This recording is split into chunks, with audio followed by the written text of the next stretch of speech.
Magale ko enyo makanke arrafene jabdul serge kotu kotu Anarra malgota makako Anarra malgota makako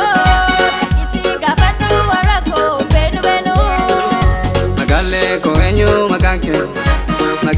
ko enyo makanke arrafene jabdul serge kotu kotu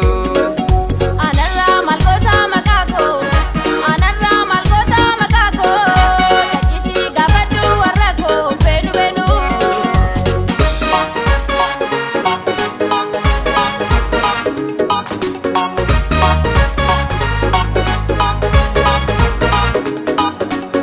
Kotu kotu malif nyara gurta nama male akamin jirata jajite magara narafta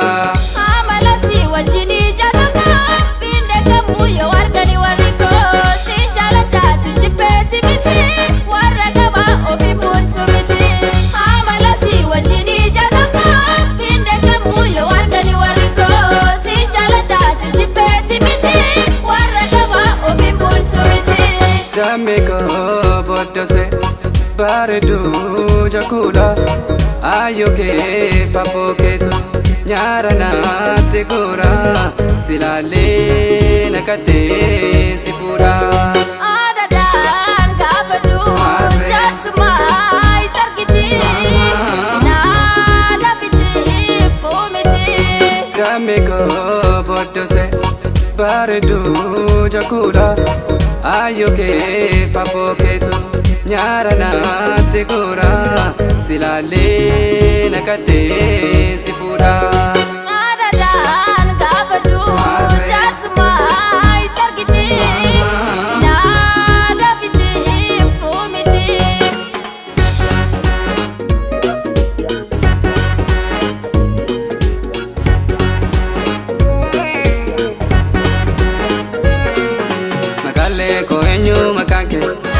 Magale ko enyo makanke arrafene jabdul serge kotu kotu Anarra malgota makako Anarra malgota makako Iti gafadu warako benu benu Magale ko enyo makanke arrafene jabdul serge kotu kotu Anarra malgota makako Anarra malgota makako Iti gafadu warako benu benu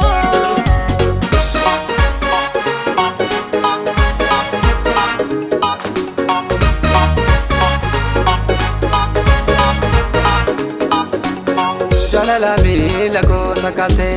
dupi jalala lago burifte malgaba yo hidamno nabate Mena disi afanango sini Araba kena dogo korsini Ankanarra nafagachi sini Bedu badu warako wajini Mena disi afanango sini Araba kena dogo korsini Ankanarra nafagachi sini Bedu badu warako wajini Jamiko bodose baredu jakula ayoke fapoketu nyarana tegura silale nakate sipura Adadan gafadu jasmai tergiti Nada biti fumiti Jamiko bodose baredu jakula ayoke fapoketu nyarana tegura silale nakate sipura Adadan gafadu jasmai tergiti Nada biti fumiti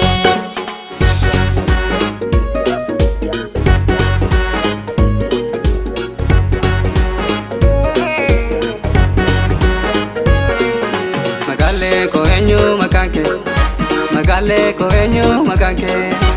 arrafeni dabdoon si arge kottu kottu. Anarra malgoota maqaako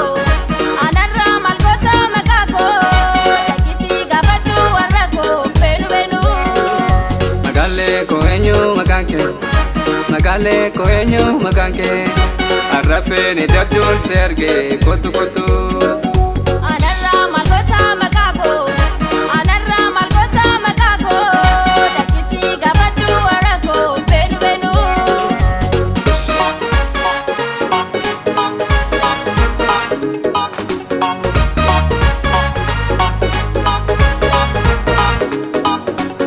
Jalala miila koo sakkaatte